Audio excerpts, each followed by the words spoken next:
E aí, pessoal? E aí, gente, tudo bom?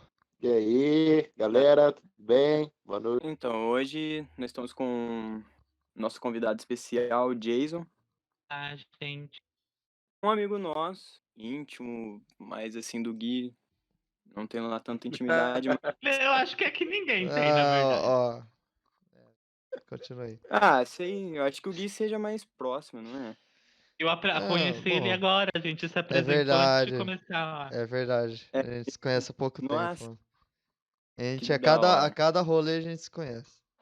Isso que é incrível de nós. E, bom, nós estamos precisando de gente com conhecimentos mais profundos e o Jason aí, Nem estudou sobre o convidado. olha aí, Ai, se cara. apresente aí, fala um pouco de você. Licenciando em Letras, Unesp, atuo como professor de literatura e língua francesa e pesquiso na área de literatura e cultura brasileira. Olha aí. Da Quantos hora. anos, Jason? 25 estrelinhas. Nossa, cara, eu quero chegar nos 25, pelo menos ter estudado metade disso aí, já vou estar de boa.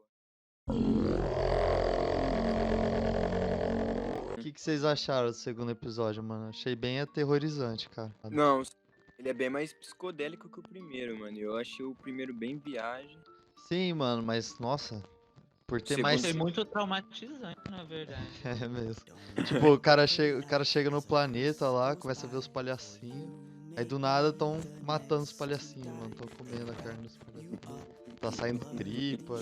Caralho, quase. Nossa, mano. Acha, eu vi aquilo lá e fiquei. Meu Deus. fica aquela. Tem acho que bastante trecho assim, né, mano? Que fica nessa oscilação de. Tá tudo em paz e do nada mó perturbação. Sim, sim. Aí eu não senti nenhum momento de paz assistindo isso, não. Não, mas eu falo, vamos dizer simplista, tá ligado? Quando manda aquele namastê, os caras dopadão, parecia tipo, tinha tomado uma morfina. É, tem uma parte que ele toma uma morfina, né, mano? Não sente mais dor, né? Nossa, ele. Eu não sei qual bicho que é aquele lá, mas quando ele leva chifrada, mano, no peito, assim, começa a ser carregado pelo Nossa, bicho. Mano, eu fiquei, caralho, me contorcendo, mano. O que eu percebi também no começo, mano, é que ele começa a falar da irmã dele, né? Que deu dinheiro para ele comprar o simulador e tal. Então, tipo, você dá pra perceber que esse simulador de universo paralelo, é normal, mano, no mundo dele, tá ligado? Ele fala até que comprou de um cara que tava sendo usado pelo cara, né? E investiu nesse simulador. Achei da hora isso, mano. E a gente tava até É como se comentando. fosse a representação do cúmulo da tecnologia, né? Sim, sim, tipo, bem futurista Se mesmo. estivesse caminhando pra isso. Comentei no primeiro episódio sobre isso, né, mano? É um bagulho futurista, tá ligado? Não sei se é normal no mundo sim, é dele, no verdade. universo dele, mas achei da hora pra caralho. Então, porque além de futurista, eu acho que ele, de uma certa forma, é bem realista no sentido contemporâneo. Porque ao passo que o podcast, algo que está muito em alta agora, e algo muito nosso cotidiano, essas novas tecnologias, tudo isso acontece nesse momento de naturalização desse futurismo, né, dessa tecnologia, como se a gente já tivesse cercado por essa tecnologia toda. Pode crer que, tipo, esse negócio de simulação é bem atual mesmo, né, mano? Tá saindo muita coisa fazendo referência à simulação, universo paralelo, agora, tá ligado? Já tem Rick e Morty aí pra comprovar. Daqui a pouco eles vão soltar que isso aqui é uma realidade virtual, mano. 10 anos mais ou menos. Seria muito louco. Anne Lamont é escritora, professora de escrita criativa. O humor acaba rodando, tipo, humor meio depressivo, sabe? Muita pegada no meio do episódio, assim, que ela tem um humor depressivo, faz gracinha com as coisas. É bem legal, mano. Pra caramba. Sim. Eu achei muito, muito interessante a forma como ela vai contando coisas absurdas da vida dela, né? Sim. Como enquanto ela conta tudo isso, quem entrevista trata como uma banalidade, porque é uma simples entrevista ali naquela realidade de algo simulado, enquanto todo um sistema acontece, né, encaminhando eles para a morte, para aquela transformação daquela massa, que é algo que, de certa forma, gira a vida ali, né? E o palhaço sempre dizendo que não vai ter morte. Sim, Verdade, verdade. Até parece no final, né? O palhacinho, o Gesiel fala. pulando. Você nunca vai morrer, você nunca vai morrer. E tudo isso acontece, eles são a massa que faz para que tudo aquilo funcione, né? Vai passando pelos canos e as pessoas comem Sim. no final serve de comida para os vermes. E A toca- vida dela sendo contada assim aquelas coisas horríveis, experiências bem pesadas, tratado como futilidade, né? Independente daquilo, o sistema está acontecendo, te dizendo que você nunca vai morrer. Sua vida tem importância quando na verdade não tem. Na entrevista lá dessa escritora, mano, o que me chamou muita atenção é que ela teve uma parte lá que ela falou do pai dela, né, que tava com câncer lá, e ela falou daquela história que o pai tinha chegado pra tomar café junto com a amiga dele, a Susan, se não me engano o nome. Oi, Susan, como vai seu câncer? Vai bem, e o seu? Nossa, mano, tipo, muito da hora. Então você vê que, tipo, a escritora, ela já convivia com isso, sabe? De dar risada dos momentos tristes da vida. Sim, tentar meio que contornar, né, as situações difíceis. Sim, quem é pobre, quem é rico, vai morrer um dia, né, mano? Não adianta você tá lá deprimido todo dia. Pô, já que a gente vai morrer, vamos dar risada. Eu achei bem macabro porque pareceu meio que aquela coisa realmente do que você tá falando. A gente vai morrer mesmo. A nossa vida é completamente descartável, né? Sim. Certeza que a gente tem que a gente vai morrer. Já parou pra pensar, mano, que tudo que a gente faz aqui é tudo uma distração pra algum dia chegar ao fim, que é a morte? Sim. E eu acho que a relação entre as coisas narradas e as imagens da série durante o episódio vai mostrando e vai tendo essas relações. Porque enquanto ela tá falando disso, que a gente vai morrer mesmo, que a vida é descartável, eles estão sendo processo dessa substância que vai dar o funcionamento daquele sistema todo.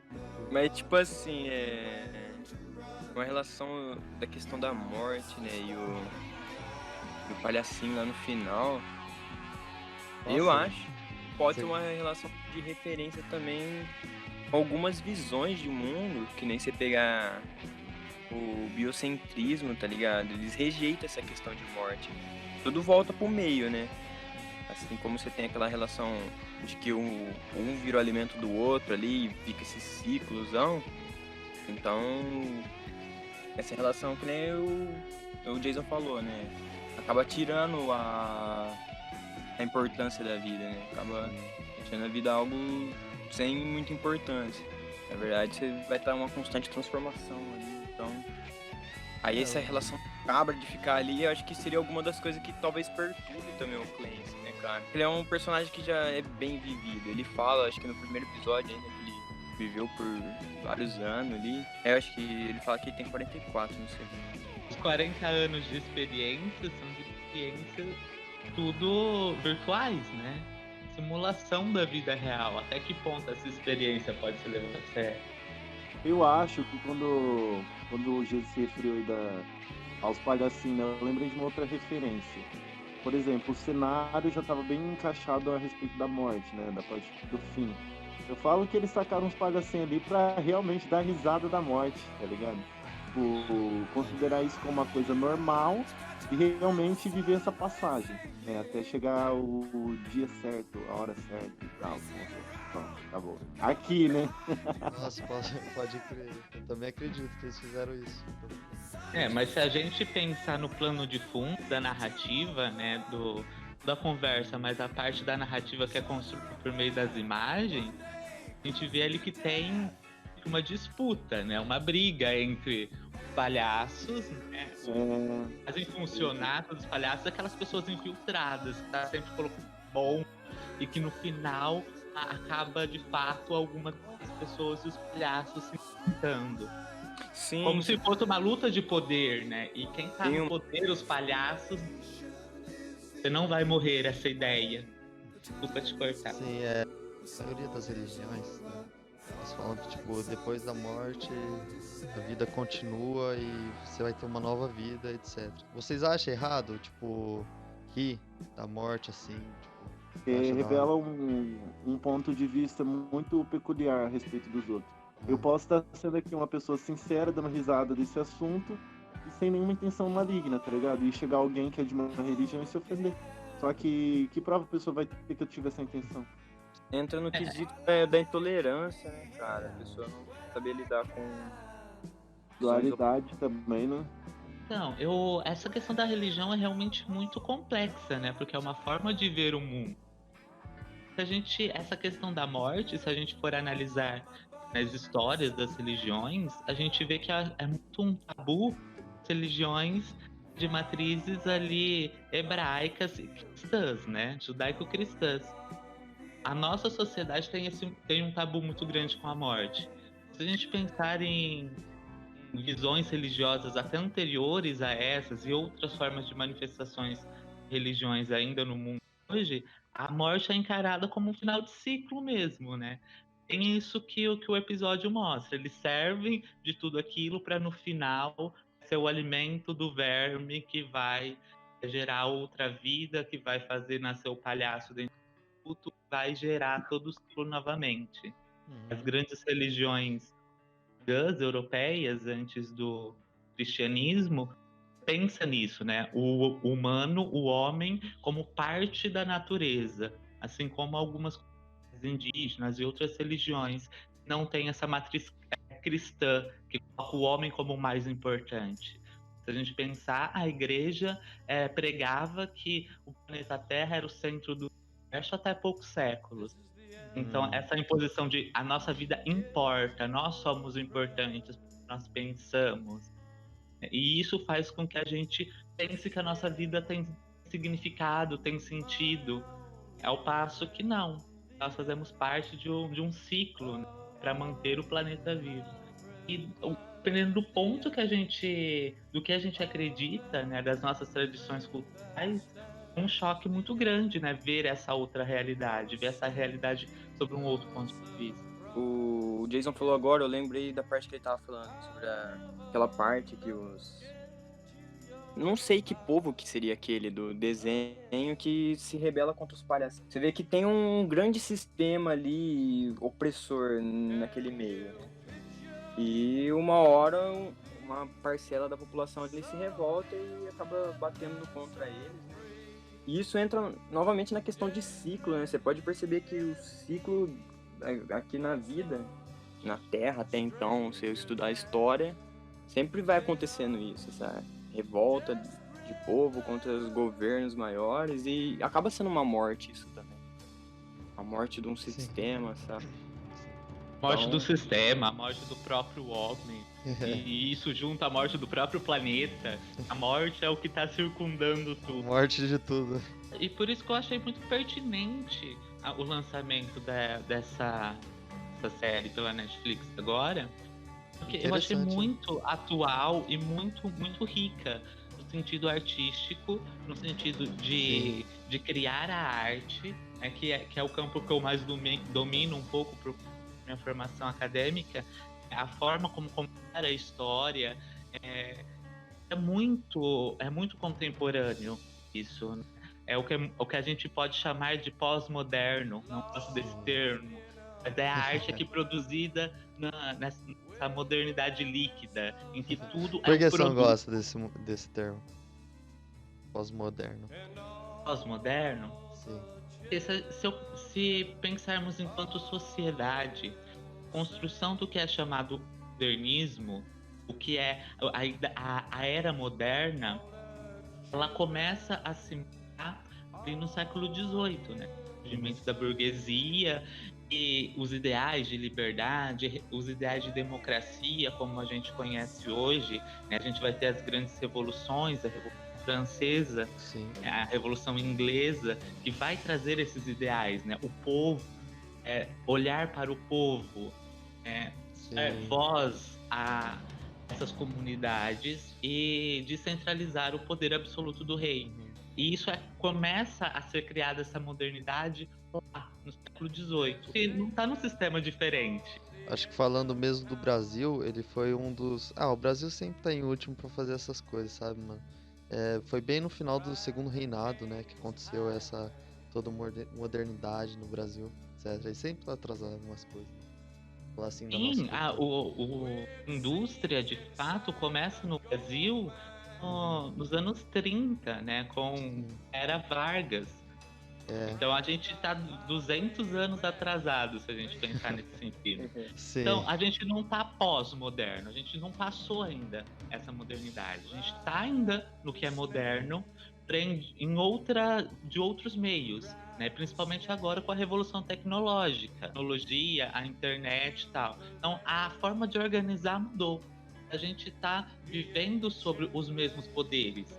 A burguesia, não temos mais figura do rei, mas a gente tem a figura dos outros grandes poderes, que aí estariam as grandes indústrias e outros poderes dominando, que é o que Bauman, sociólogo, ele vai explicar e vai chamar de modernidade líquida. Não estamos num pós-moderno, passamos, estamos em um outro momento. Podemos estar pré alguma coisa, pode ser alguma coisa depois do que a gente está vivendo, mas está nesse pós ainda.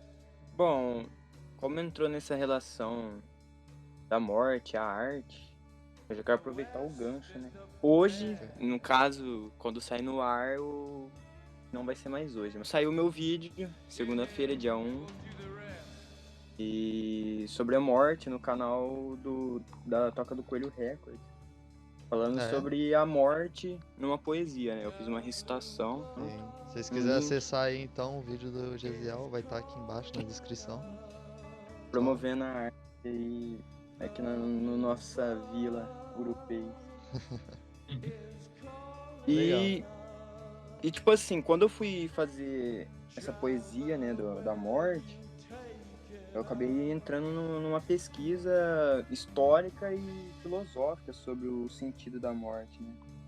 Então já não é um tema assim que pra mim hoje em dia já não é mais um tabu e tem vamos dizer assim, uma bagagem sobre através do estudo e das pesquisas que eu tive. E realmente, como o Jason falou, nossa sociedade ela é bem em cima dessa relação da religião cristã e tal, não só o cristianismo em si, mas boa parte das religiões, tipo o espiritismo, apesar que o espiritismo ocidental é bem cristão, né? Então você vai ter uma figura da morte ali baseada nessa matriz, né? Agora você pegar tipo partes orientais e tal, ou até tipo no México, aquela personificação da morte, onde eles cultuam a caveira ali. Pra cá não é tanto isso, porque aqui é um pouco mais extremista essa relação de morte e a galera não tem essa relação de cultuar. Eu acho que aí é mais uma questão de nicho cultural, porque Sim, a gente tem formas de cura a morte no México, né, se dá por povos nativos. E isso se incorpora no cristianismo e tal.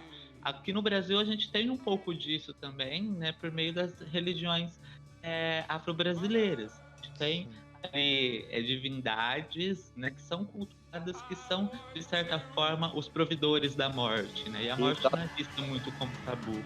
E você vê que tipo eles não têm aquele lado, tipo, o povo fala de morte e pensa em algo ruim, tá ligado? E eles não, eles pensam como uma energia da natureza, faz parte.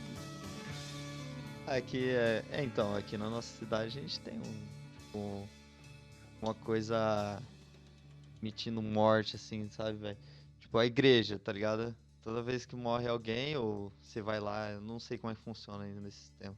Você vai lá e fala pra anunciar um nome, tá ligado? Toca uma musiquinha e anuncia o nome da pessoa. Mas será Comemora. que talvez não seria uma naturalização da morte, Gui? Ela faz parte. Todo dia eu tô ouvindo sobre ela. Será que não seria uma forma de naturalizar a morte? Pô, toma cuidado, as pessoas estão morrendo. Passar um medo. Não sei, mano. Tem gente que vê a morte que tem medo da morte, sabe? Tem medo das coisas. Meu pai, eu ia citar meu pai aqui também, que ele sempre falou, tipo, sempre convivi com meu pai, ele falando da morte e tal, que ele não tem medo de morrer. Morte pra mim, mano, é uma coisa, sei lá, cara, é uma coisa que eu não costumo ficar pensando muito, sabe? A morte. Não costumo. Vale a pena. Eu penso um pouco diferente quanto a isso, Gui. Porque uso como exemplo uma forma de tentar explicar uma música do Tom Zé, chama Vai. Que ele diz, menina, amanhã de manhã, a felicidade vai cair sobre os homens. Menina, amanhã de manhã, quando a gente acordar, quero te dizer que a felicidade vai desabar sobre os homens, vai desabar sobre os homens, vai desabar sobre os homens. Na hora De todo mundo ser feliz a todo momento. Me remete muito esse raciocínio que você fez, uma fala da ex-secretária de Cultura, da Regina Duarte. Enquanto várias pessoas morrem agora, nesse momento, por causa do vírus, né? Por causa do vírus em alguns momentos, em alguns locais, não vamos falar de morte, vamos falar de alegria. Alegres, né? Ela diz no entrevista. E essa necessidade de ser feliz. Aí Tom Zé, ele explica, né, na música, ele fez essa música como protesto, né? Nós não temos necessidade de ser feliz. Devemos pensar na morte e na tristeza. E eu sou bem pessimista filosófico nesse sentido, bem Schopenhauer. Exatamente. Posso fazer uma indicação, Gui? Pode, claro. Deve. Então, de acordo com o tema, né, do ódio, a morte e tal, como o Gisele tinha falado, né, da poesia que ele fez sobre a morte, queria indicar um poeta brasileiro, Um poeta? isso, Pode que é indicar. Augusto dos Anjos. Né? Ele é bem canônico, mas as poesias dele falam muito sobre isso. Oh, Um poema legal. específico chamado Deus Verme, eu achei completamente relacionado com aquela cena final, em que eles são jogados no ninho dos vermes lá, das minhoquinhas saindo dos ovos. Ele vai falar que no final a gente serve alimento para isso, para os vermes, dar continuidade. Achei que tem super a ver, então eu recomendo. E as poesias deles é bem isso, né? São bem macabras, falando de morte, falando sobre a situação dos corpos. Mas legal, cara. Tipo, eu tô seguindo esse ramo, é bom até pra mim, sabe? Se indicar alguma coisa. Precisando de coisa, a gente vai tapeando, amigo. Eu sou Sim. professor de literatura, referências não vai faltar. Melhor coisa. Então esse livro aí vai estar na descrição, pra quem quiser, tá interessado em poesia.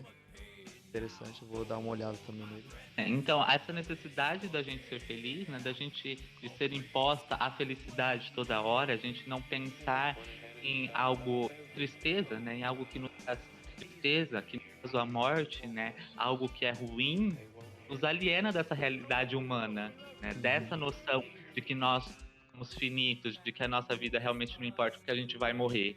Né, e alimenta essa visão de eu como importante, a minha vida.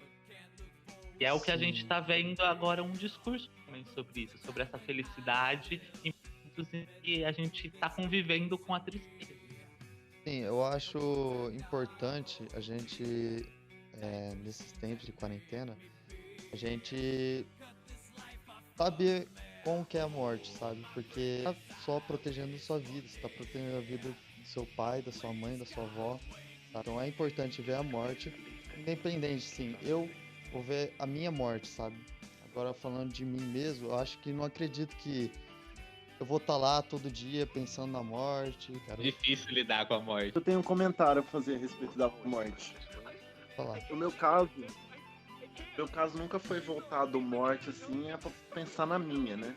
Mas eu sempre tive um tempo, não é sempre que eu faço, mas sempre de vez em quando eu paro, eu reflito a respeito das pessoas que estão na minha vida. Tipo, como seria se eu perdesse elas, né? A respeito da morte. E, tipo, nunca chega a ser algo assim agonizante, pá, porque a gente sabe que vai ser difícil, né? Não importa se é um amigo, se é um parente ou família, que é pior ainda. Mas, infelizmente, a morte é um ciclo, como já foi dito. E a única certeza que sabemos é que vamos morrer. Então, a gente tem que se preparar. Eu sempre faço isso de vez em quando. Tipo, eu vou preparando meu psicológico para na hora que tiver algum acontecimento, tipo, eu não sentir todo aquele abalo, sabe? Só for coisa mais do momento, né? Ah, e curiosidade, também não tenho medo da morte, não. A morte, para mim, é só um estado de consciência. A vida é uma passagem, você chega na morte, você passou o ciclo da vida, agora você vai iniciar o ciclo da morte. Para você conseguir ultrapassar o ciclo de novo e voltar de novo ao ciclo da vida. E assim para sempre, não tem fim. É sempre contínuo, eterno. Eu, tipo assim, quando eu vi aquela cena do palhacinho falando sobre você nunca vai morrer e tal, me veio essa visão também. Um pouco por eu, às vezes, pensar isso também, sabe? Por ter um pouco dessa visão, achar que realmente você nunca vai parar, vamos dizer assim, mesmo que você não ultrapasse uma consciência, mesmo que você não vá para outro canto, eu tento acreditar que tudo se transforma, né? Olhando para a natureza, as coisas estão sempre em contínua transformação. Então eu vi isso quando apareceu aquela cena, né?